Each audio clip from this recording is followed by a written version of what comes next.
Hadi cuma.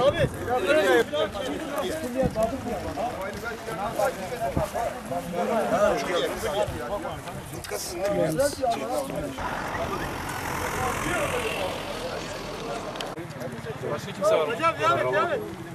Biraz ağır durumları. Hastaneye götürmüşler, devlet hastanesine. Tamam.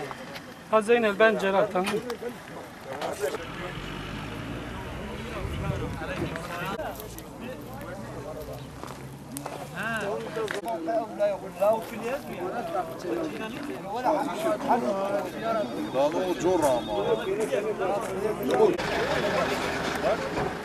Teşekkür hocam.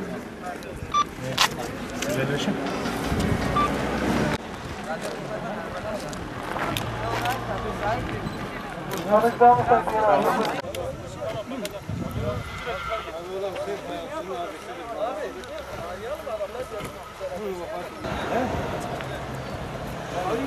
Hayır,